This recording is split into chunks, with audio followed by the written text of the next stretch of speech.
What's going on, everyone? Welcome to the Monday, June 24th edition of the Ship My Money Show. I'm your host, Adam Scherer. You can follow me on Twitter at ShipMyMoney DFS. We have a 9-game MLB slate tonight. Hopefully, everyone had a good weekend, and we can just dive into this one. Weather looks good today, so no weather concerns here. Should be a pretty fun slate. A couple things to touch on quickly at the top.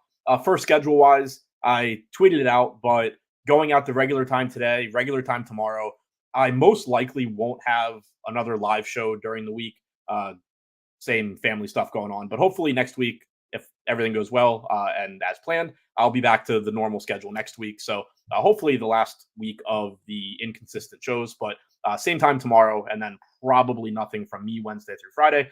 But also more exciting than that, we do have our first monthly roundtable video tonight at Endgame Syndicate. That'll be at 9 p.m. Eastern. That is for members only. So if you haven't already joined, sign up using the description in the link below. I'll talk about that a little bit more later on in the video. Now diving in, starting with the Pirates taking on the Reds in Cincinnati. Very, very good park for hitting, as always. So pretty high total here in this game. Carson Spears on the mound for the Reds. Bailey Falter going for the Pirates. Neither pitcher getting any ownership. Neither one really should. The matchups here aren't bad. Neither of these offenses are great, but this park is very difficult to pitch in. Neither of these pitchers are particularly good, so it doesn't look like a game where we should be expecting to get to pitching. There is some pretty good pitching on this slate, so I don't think either of these guys are going to really merit much discussion. Offensively, I would be expecting to get to this game a pretty heavy amount. The field's projected to be there as well. You can see in the ownership column, double-digit ownership to a lot of parts from this game, both from Cincinnati and from Pittsburgh. And I think that makes a lot of sense, just given the park and the fact, the pitching matchups for the pitchers going for both teams. Elly De La Cruz, 6,300. We know the upside that he gives you, projected for about 12% ownership, still showing up as optimal around 10% of the time for me. I've mentioned it on a lot of shows previously, but how easy it is to get to De La Cruz not only matters on his matchup, not only matters, but also what other high-end shortstops, top-end shortstops are there on the slate. Gunnar Henderson's game is at 635, so he's not on the slate. Mookie Betts is injured for the Dodgers, so he's not on the slate. So it just becomes that much easier to get to Elly De La Cruz as well. He looks like a very good option here. Brian Reynolds, O'Neal Cruz, Candelario, Fairchild, if he's in the lineup, projected to bat leadoff at 2,800 on DraftKings. So a good value play, although keep in mind there is pinch hit risk with him. You have the lefty on the mound in Bailey Falter. So Fairchild does have the potential to be quite a bit overowned. You do see that here, projected for 14% ownership. Only showed up as optimal around 7% of the time for me. There is a lot of pinch hit risk. He's not the best hitter, obviously. So that is a spot where his medium projection is fine, but when you factor in the ownership, maybe not the best play. Certainly an interesting piece, maybe if you are stacking the Reds, to just not have Fairchild, and you'll be a little bit different within your Red stacks that way. McCutchen, Steer, Stevenson, whatever you can get to from this game looks pretty good given, two not great pitchers, a great park for hitting home runs. Bailey Falter so far this season, 211 expected ISO allowed to right-handed hitters, 192 to lefties. When you look at right-handed hitters in the Cincinnati lineup that are not going to be pinch hit for, or most likely won't be pinch hit for, De La Cruz, obviously his weaker side, but he will be hitting right-handed. Candelario is a switch hitter, so he'll be hitting right-handed. Fairchild, but again, there is pinch hit risk there. De La Cruz, Candelario, Steer, Stevenson, these guys, India, they all should be safe throughout the majority of the game. So while there is pinch hit risk for Fairchild, potentially at the top of the order, most of the right-handed bats in the Cincinnati lineup should be pretty safe, and it is a good spot for them against Falter. Next, the Blue Jays are taking on the Red Sox in Fenway Park. Another relatively high total in this game. Tanner Houck on the mound for the Red Sox. Chris Bassett is going for Toronto. Tanner Houck's a pitcher that I've liked all season long. I've been higher than the field on him pretty frequently. He is getting really expensive, though, and this is a tough matchup against Toronto. $10,500 price tag on DraftKings is high. But that said, only projected for about 10% ownership. He's still showing up as optimal around 15% of the time for me. 24.2% K percentage this year, only walking about 4.5% of hitters, 2.93 xFIP. Now, the issue is the matchup, not only the price tag, but the matchup with the Blue Jays. This is a difficult team to strike out against right-handed pitching this season. I'm having trouble getting the screen to load, but they are in the bottom third of the league, if I remember correctly, in strikeout percentage against right-handed pitching. So while Houck is a good pitcher, he does have that difficult matchup. Toronto ranks 26th with an 18.9% K percentage. 102 WRC plus. So I think he looks like he's going a little bit under owned. Looks like a perfectly fine tournament play, but the salary is tough. The matchup is tough as well. Chris Bassett on the other side, pretty tough spot for him. Also projected to go a little bit under owned, but doesn't look like anything more than a way to be contrarian in large field tournaments if you need it on your SP2. His salaries come up to $8,700, projected for 7% ownership, 12% chance of being optimal. He does have massive splits this year as well, only striking out 17% of left-handed hitters compared to 26.5% of right-handed hitters. So the exact lineup that we get from Boston will play a role in exactly how good Bassett looks here. Their projected lineup is extremely lefty heavy. The only two righties in the projected lineup that I'm looking at are Tyler O'Neill and Connor Wong. Obviously, both of those guys can hit, but everybody else is left-handed. That's 4 lefties in the top 6, 7 lefties in the projected lineup. If that's the case, it does suck for Bassett. As I said, not only is his strikeout percentage against lefties like 9 points lower than it is against righties, he's allowed a 386 expected WOBA, a 194 expected ISO to left-handed hitters, only a 260 expected WOBA, and a sub 100 expected ISO allowed to righties. So he doesn't look very good here with the projected lineup. But if you were for some reason to just get a watered down Boston lineup that is righty heavy, then Bassett does start to look better. But assuming the Red Sox lineup looks the way that we expect, not overly interested in him. And I do think it actually sets up pretty well for these left-handed bats on the Red Sox. You can see not a ton of ownership coming in here. Rafael Devers getting about 10%. That's to be expected. You know, it's Devers. Abreu at 4,300 looks like a pretty good play. Was off to a very good start in his rookie year before hitting the injured list, but he's back. He's reasonably priced from the left side. So I do like getting to the Red Sox here. I just like the matchup. They're not showing up a ton in the lineups that I built. You can see that as far as stacks go, they're showing up in the middle of the pack. But that aside, just from a looking at the matchup and understanding what Bassett is good and bad at, I do like the lefties here for Boston, even though power in Fenway doesn't play up quite as well from the left side as it does from the right side.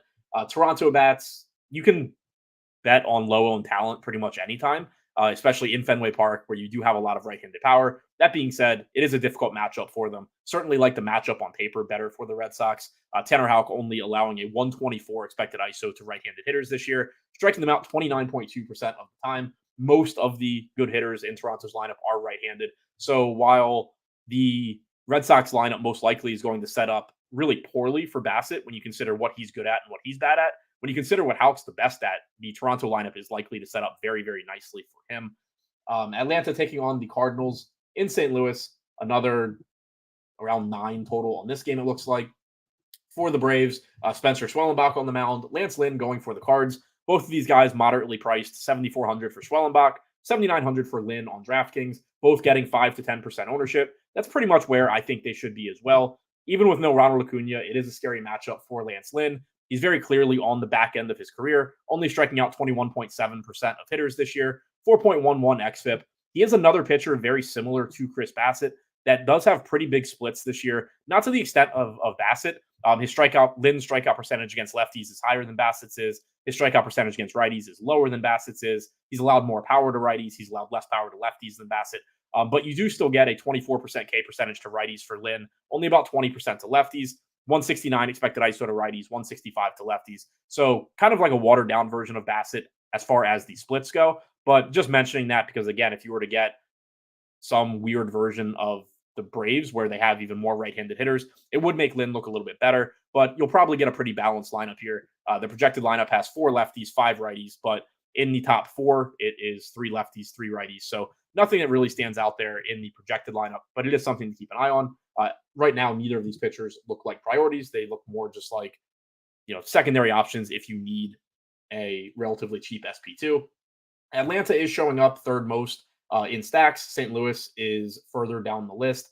Lynn gives up some power, as I mentioned, 165 to 170 expected ISO to both sides of the plate this year, 1.08 home runs allowed per 9 innings overall. And there is still power in this Braves lineup, even without Acuna. Marcelo Ozuna looks like he's going a little bit over or under owned rather here for me. 9.5% chance of being optimal, only projected for about 6.5% ownership. So he looks like a pretty good contrarian play, whether that's part of a stack, mini stack, one-off, whatever it may be. He has a lot of power here against Lynn. Ozzy Albies looks like a pretty good second base option, maybe going a little bit over-owned, but very high upside play at 5,200 against Lynn. Murphy's very cheap at 3,300. We know he has some power. Riley, Olsen, Duvall, these guys all have power. Kelenic gives you some stolen base upside, probably leading off at 3,400. So that's an interesting value piece as well. So Atlanta looks like a pretty interesting stack, relatively easy to get to. There are expensive bats in that lineup, but there are some cheaper bats that offset it as well. And it is a 9-game slate, so you can probably find some pretty cheap secondary stacks to get to also. The St. Louis side, pretty fairly priced, but a little bit more difficult to get to. Nolan Arenado was not in the lineup yesterday. Remains to be seen if he will be in there today. If he's not, obviously it looks a little bit weaker. So far in a limited major league sample, Schwellenbach's been pretty good at limiting power. 117 expected ISO to righties, 137 to lefties. So again, small sample there. But he is talented. He hasn't been bad so far. So Atlanta is the preferred stack for me going up against Lynn and hopefully a lot of home runs. Dodgers taking on the White Sox in Chicago. Garrett Crochet pitching for the White Sox in a very difficult matchup. For the Dodgers, we have James Paxton. So 2 left-handed pitchers, one much, much, much better than the other. Crochet has the highest strikeout percentage on the slate, and it's not close. 35.2% K percentage for Crochet this season. 2.41 xFIP, 2.43 Scherer. Very, very, very, very good pitcher. Difficult matchup against the Dodgers. Obviously not quite as difficult as normal because you don't have Mookie Betts, but still a very difficult matchup. Still also projected for about 28% ownership at $9,700. Showed up as optimal 24.5% of the time for me. So even with that matchup factored in, Crochet looks like one of the better pitching plays on the slate. This is a spot, I think, where it's very important to keep in mind that part of a pitcher's projection is his matchup. So if you're just looking at Garrett Crochet, looking at the data in front of you on the screen and saying, yeah, but he's facing the Dodgers, you're simply double counting it. If he were facing a team worse than the Dodgers, he would project better. So that is factored in. Crochet still looks very, very good. He is one of the best pitchers in baseball, 3rd in American League Cy Young odds last I saw, behind Skubal and Corbin Burns. Not sure if that changed after Burns' last start, but either way, clearly one of the better pitchers in baseball. Very, very talented. Happy to get to him here, even in a tough matchup with the Dodgers. Paxton on the other side does get a good matchup against the White Sox. This is obviously one of the worst teams in baseball. Paxton is also one of the worst starting pitchers in baseball. 15.4% K percentage this year, walking nearly 12% of hitters. 3.6 K minus BB percentage is worse than any pitcher pitching today except for Luis Medina. And Medina hasn't pitched the entire season, or hasn't been healthy for the entire season. So Paxton is really bad. 5.18 xFIP. In a lot of spots, I have no interest in Paxton. Against the White Sox, I think he looks okay. 7% projected ownership, 8% chance of being optimal. So this is just another guy similar to Lynn, similar to Schwellenbach, where if you need a pitcher in that 7 to 8K range, Paxton is okay because of the matchup, but certainly would keep your expectations in check just based on the 2024 version of Paxton we've seen. That doesn't come with a lot of strikeouts, comes with a lot of walks. The only reason he's really in play here is because he is facing the White Sox, which would make the White Sox a pretty interesting stack if Paxton were getting more ownership. But since he's only projected for about 7%, I still don't anticipate getting it to the White Sox that much. You're not getting that much negative correlation, and they do suck. If you want to get to like Luis Robert, Tommy Pham at the top of the order, that's fine. But overall, not a team that I'm not interested in, even though they do look like they're going a little bit under-owned. The Dodgers, though, are really interesting to me. Obviously, I'm very interested in Garrett Crochet. Already mentioned that.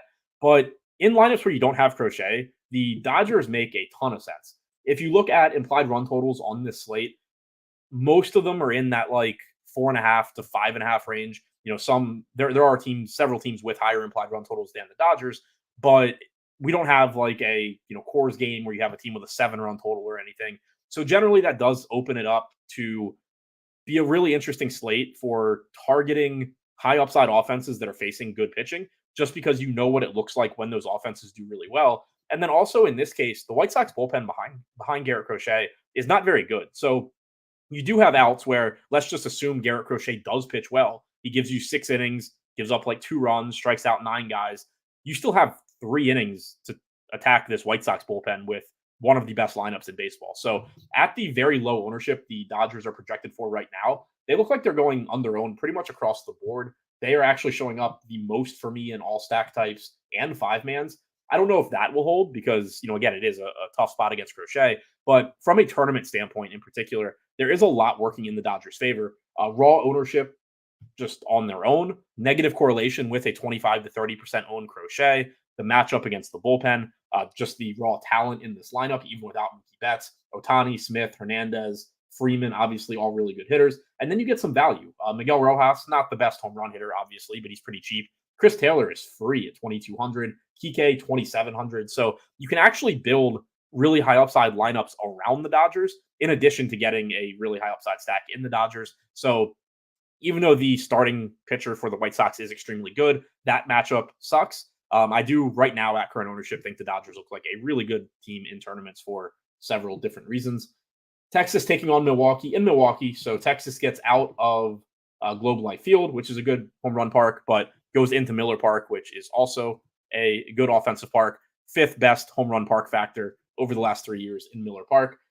We have Freddie Peralta going for Milwaukee, Michael Lorenzen pitching for the Rangers. Peralta's getting 29% ownership, 26% chance of being optimal, so he looks good. Second highest strikeout percentage on the slate at 31%, 3.37 xFIP. So quite a big step back from Garrett Crochet individually, but does have a better matchup with Texas and is as good or better than any other pitcher on the slate as far as talent this season.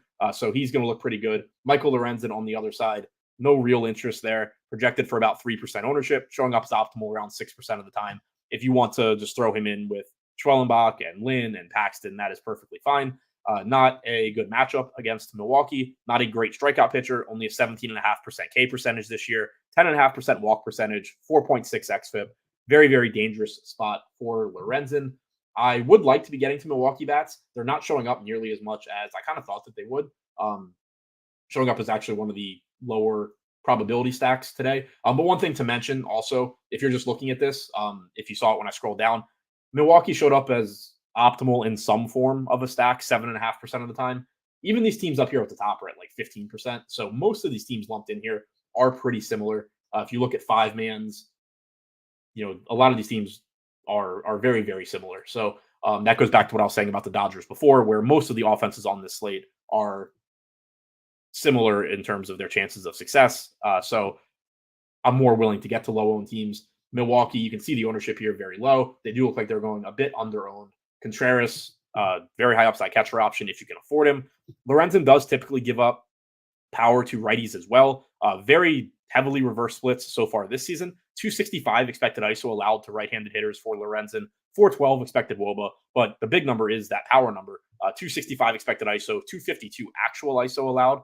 So, pretty big numbers there. 211 expected ISO allowed to righties since the start of last season for Lorenzen. It looks good for Contreras. It looks good for Willy Adames, Rhys Hoskins, Joey Ortiz. All these guys can do damage from the right side, especially in this park. Then, obviously, you do get quality left-handed hitter in Christian Yelich. Bryce Turang gives you stolen base upside at second base as well. If I were just singling guys out, I would be looking to that right-handed power more. But that's not to say to ignore Yelich or Turang if you're going to Milwaukee. Texas is a similar case as the Dodgers, where you are going up against a pitcher that's going to be 25 to 30% owned in a good hitter's park. You do get that negative correlation with the field. Now, the Rangers lineup, especially this version of it, is obviously not as good as the Dodgers. The Dodgers' active roster against right-handed pitching this year has a 114 WRC+, so that's not factoring in Mookie Betts, still a 114 WRC+. Texas only at 90. They've struggled. Some guys that you expect to do well have struggled. They've also been banged up. But you do have Corey Seager, who is just really, really good at shortstop. You have a $4,200 Adolis Garcia, so that's pretty nice. MPE on Josh Smith. So there is still talent, obviously, and upside for the Rangers. I do prefer that Dodgers stack, though, just because they have more talent than the Rangers do. But you can make a similar case for getting to the Rangers here. You also don't get to face the White Sox bullpen after Freddie Peralta. So that's another little difference between going to the Dodgers against Crochet and going to the Rangers against Peralta. Before we move on to the next game, Miami against Kansas City, a little bit more on the Endgame Syndicate Roundtable video or show that I mentioned earlier. Once a month for our members, all four of us, Utical, Brick, Nerdy Tanner, and myself, are going to do a live question and answering whatever questions our members, subscribers have, whether, process related, whatever it may be, whether it's for one of us individually, the group as a whole, whatever you want to know, we are going to be live answering questions. The first one of those is tonight at 9 p.m. Eastern. So again, if you haven't already subscribed to that site, do so and join us for that. If you have already subscribed, you are a member, make sure you get any questions that you think of in our Discord in that channel, so that we will get to them and answer them. So definitely be sure to check that out. Really excited about that. I know that I'll learn stuff from what those guys say. Hopefully I can contribute a little bit other than, just sitting on screen listening to them. But should be really, really valuable. Really excited to do that. So make sure to check that out. Now moving on, Miami taking on the Royals in Kauffman Stadium. Daily, or I guess semi-daily reminder that Kauffman Stadium is a very good park for offense, not a good park for hitting home runs, but the Royals are built perfectly for this park with all of the speed that they have. Roderick Munoz on the mound for Miami. Cole Reagans is going for the Royals at $10,100. And Reagans is the first really, really popular pitcher that I'm not going to say I disagree with, because I do think he should be popular. He looks like he's going quite a bit over-owned here. 38% projected ownership coming into Reagans. He is $10,100, so he is a little bit more expensive than Crochet. He is more expensive than Peralta. That may be one reason why he's showing up as going a little bit over-owned. It is certainly a good matchup against Miami.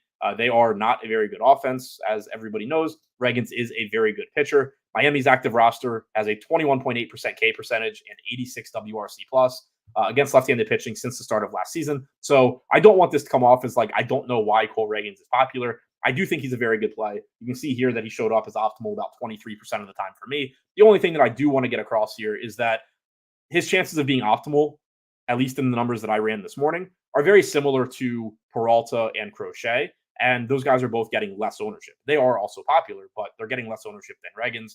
This is also a park where it is difficult to get strikeouts. I've mentioned that a lot. People usually ask why.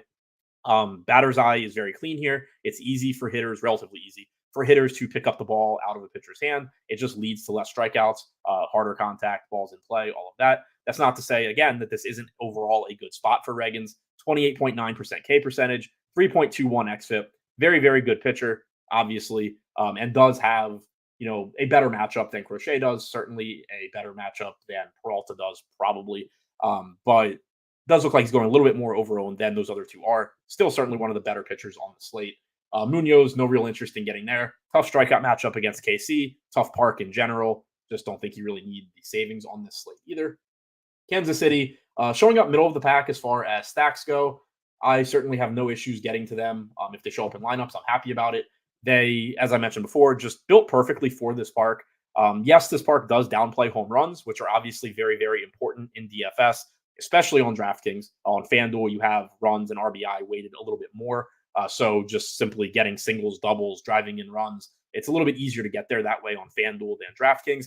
But the Royals do also help to mitigate that because they have so much speed in their lineup. So you get stolen base upside that kind of helps make up for the relative lack of home runs in this park. You also have guys that can just take the extra base. Bobby Witt, Maikel Garcia, guys in this lineup that can run and can take advantage of the spacious outfield. So you'll have balls that in some stadiums are singles. They turn into doubles. Obviously, that's still not as good as a home run or even a single and a stolen base. But this team does do very well in this park because of the amount of speed and power that they have. Bobby Witt, obviously, regardless of where he is playing, is going to be a good play. 18% projected ownership, 11% chance of being optimal. This is just kind of your standard hitter play where he's obviously one of the best plays on the slate. Kansas City has a very high implied run total. He is one of the best offensive players in baseball, gives you stolen base upside, which is great for DFS in addition to his home run upside. His optimal percentage is just lower than his ownership, which is basically telling you that he's still one of the best plays, but you can move some of your shortstop exposure to Ellie De La Cruz at 11 or 12% owned. You have CJ Abrams, who we haven't gotten to yet, as a high upside shortstop as well. So even if he's going a little bit over owned, that doesn't mean he's a bad play. It just means that you do probably have some high upside options that are going a little bit under owned, or at least getting less ownership than Witt.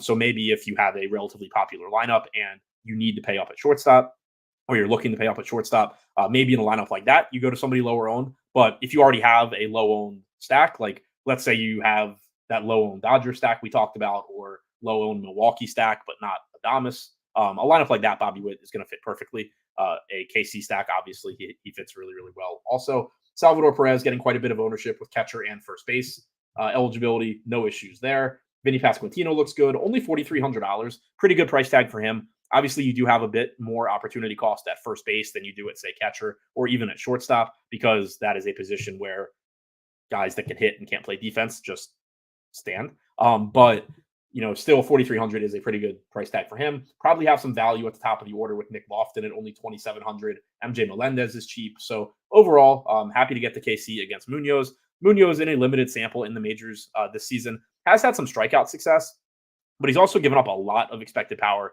250 expected ISO to righties, 333 to lefties so far. Again, not a big sample, only 250 to 260 pitches thrown to either side of the plate, but certainly a high upside spot for KC. On the other side, Miami is cheap. It is a good offensive park. You do get negative correlation with Reagans, so not the craziest thing to maybe get to some of the Miami bats here. I think I would prefer them as mini stacks, though. The idea of 5-man stacking Miami here is not super appealing just because they don't have that many good hitters. But if you wanted to, say, go to a relatively high probability primary stack and then mix in Jake Berger, Josh Chisholm, Brian De La Cruz as a 3-man, that is perfectly fine, I think. They're not going to be popular. If 2 or 3 of them do well, Cole Reagans probably, or is at least less likely to beat out like Peralta and Crochet in that case. So using 1, 2, 3 of those guys makes sense. I think it's a little bit easier sell for me than going to the full Miami 5-man, just because you run out of good hitters in this lineup. Oakland facing the Angels. Nice park upgrade for Oakland. Griffin Canning is pitching for the Angels. Luis Medina is pitching for Oakland, as I mentioned earlier. Canning getting some ownership, only 6,100. It is a tough park to pitch in. The A's do have a lot of power, but Canning's one of these pitchers that started out the year really, really poorly, but we should expect sooner or later him to be better. Overall, this season, still only a 15.5% strikeout percentage, 4.93 xFIP. As I mentioned, the A's do have a lot of power, but they do also strike out a lot. Highest strikeout percentage in baseball against right-handed pitching this year for the A's at 27.2%. They do have a 106 WRC plus on their active roster. So this is just a spot where I think Canning is a little bit underpriced given the strikeout matchup against Oakland and his ability to get strikeouts in previous seasons, even though that hasn't shown up this year at 6,100. But it is certainly a dangerous spot in this park. Medina, I don't have a ton of interest in. He is underpriced at 5,500. He does have a decent matchup against the Angels. I just don't think we're really going to need to pay all the way down there on this slate. And if you do, I think Canning just looks like the better option. Offensively, I am going to be interested in Oakland because of that negative correlation with Canning, in addition to the park upgrade. They are showing up, upper middle, I guess, of the pack as far as stacking goes. Angels are further down the list. But I mentioned Canning's struggles overall this year, not getting a lot of strikeouts. And if you're not going to miss bats against this Oakland team, they are very capable of doing damage.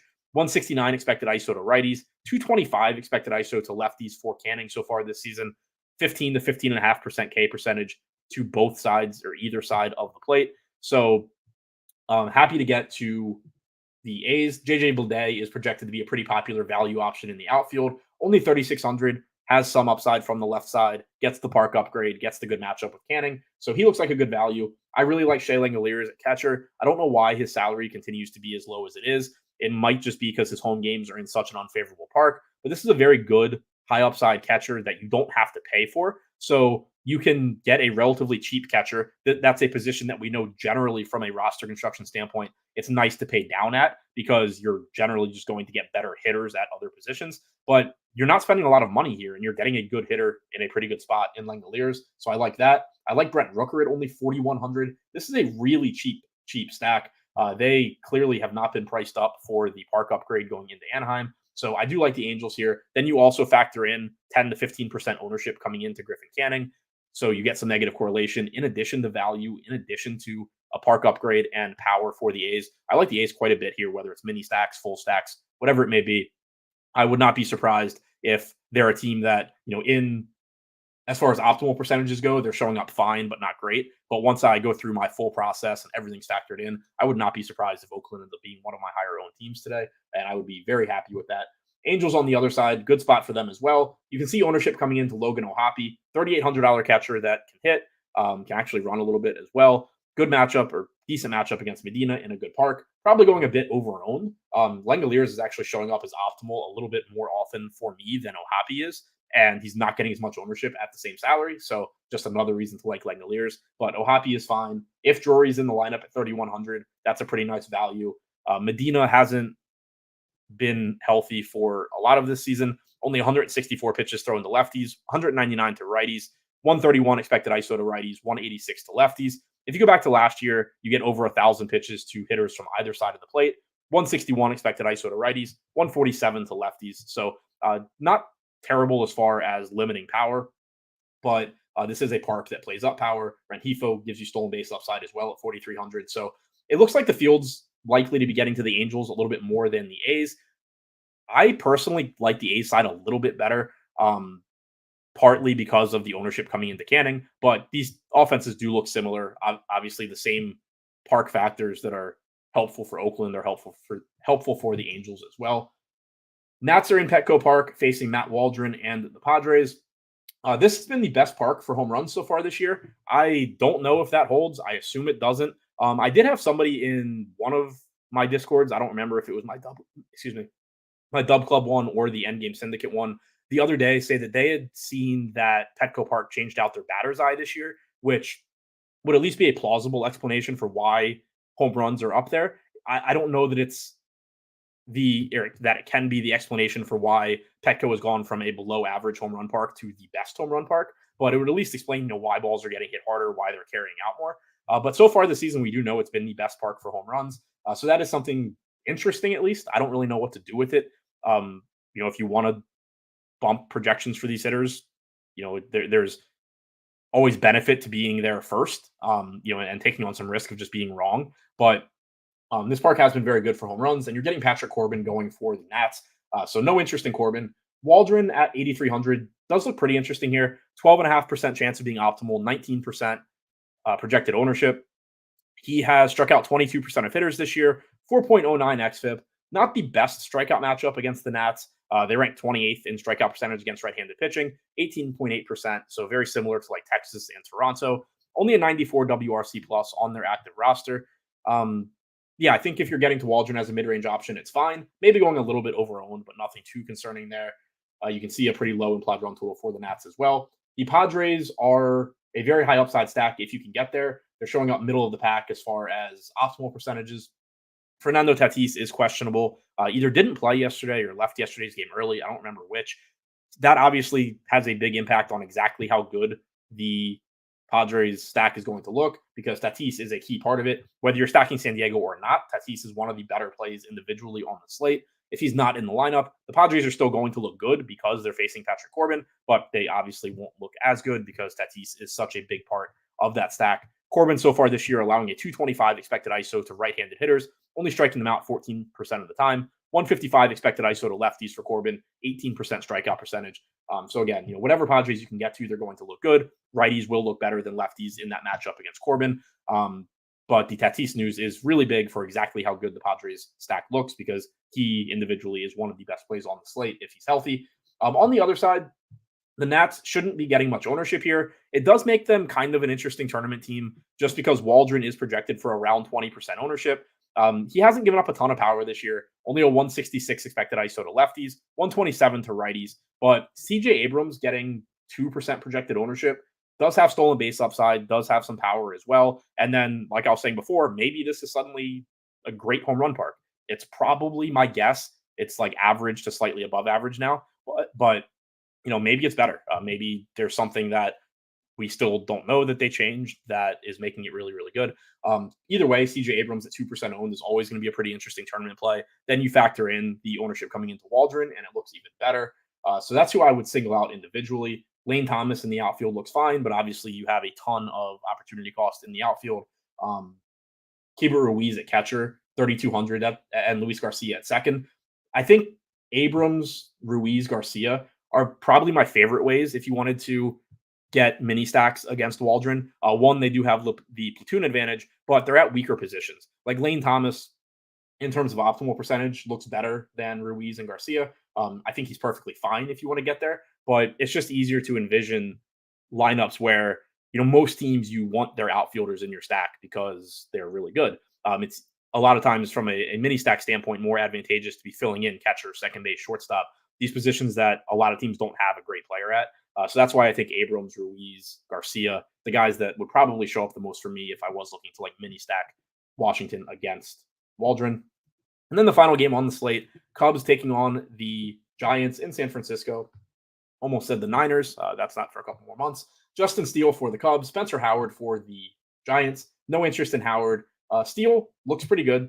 21% projected ownership, 17% optimal percentage for me. So pretty much in line with the field there. We've seen his strikeout percentage climbing as he has gotten back into rhythm. He missed the beginning of the season, struggled a little bit, was clearly rusty when he first came back, but he's up to a 23.7% K percentage, 3.62 xFIP for the season. Very favorable $8,500 price tag. Good park for run prevention. Everything looks pretty good for Justin Steele here. Offensively, the Cubs look like they're showing up as the second best stack right now. Not a good park for home runs, so that is a problem, especially on DraftKings. But you do get a pretty good matchup against Spencer Howard and whoever is following him for the Giants. Bullpen games in general are not the best because you only face each pitcher one time. In this case, maybe you're going to face Howard twice, but pretty high implied run total for the Cubs. Mostly reasonable pricing. Cody Bellinger is very expensive at $5,900. Seiya Suzuki is expensive at $5,200. But Bush is reasonably priced. Nito can't really hit, but if you need the punt catcher in your stack, he's only $2,600. David Bodie is $2K flat. Morel's expensive, but Horner and Happ are reasonably priced. Swanson's still cheap. So this is a team where the hitters that you really want to get to are expensive, but you can round them out with cheaper versions for your stack, or cheaper pieces to round out your stack. They do look like they're going a little bit under-owned as well for the most part. So I don't love the park. I wouldn't be surprised if I don't get to quite as much Cubs as I'm getting to right now, but because of the park. But it is a pretty good matchup overall for them.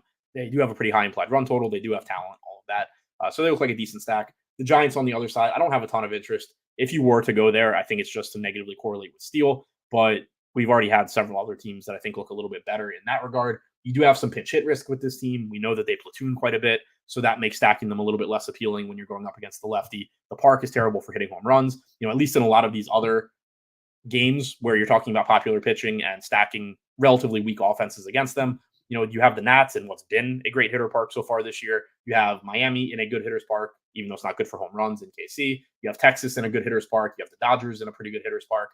So that's another thing working against the Giants here, even if you were looking to go the negative correlation angle.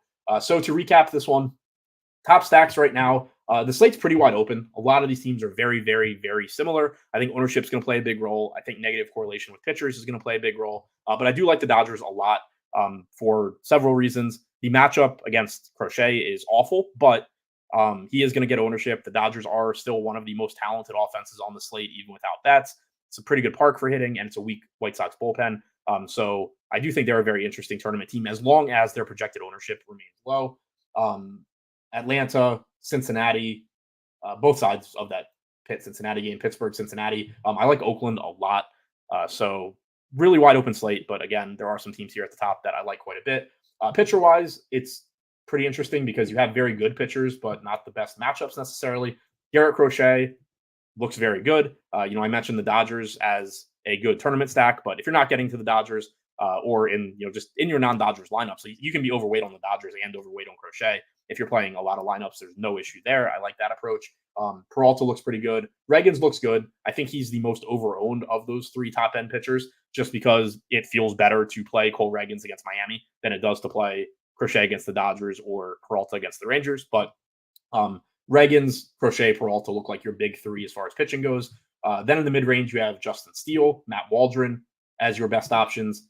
Griffin Canning is probably your best value option at $6,100 against Oakland. Tanner Houck as a contrarian play, 10% ownership, 15% chance of being optimal. Not sure how actionable that ends up being for me. Generally, I still don't end up getting to that, overpay to be contrarian pitcher like Houck is, but that is an option on the table if you go to a cheaper stack. So that's all I have for you on this one. Thanks for checking out the show. Be back at the same time, 12 p.m. Eastern tomorrow. Good luck on your lineups tonight. And don't forget to subscribe using the link in the description below and check out the Q&A roundtable for Endgame Syndicate members tonight at 9 p.m. Eastern.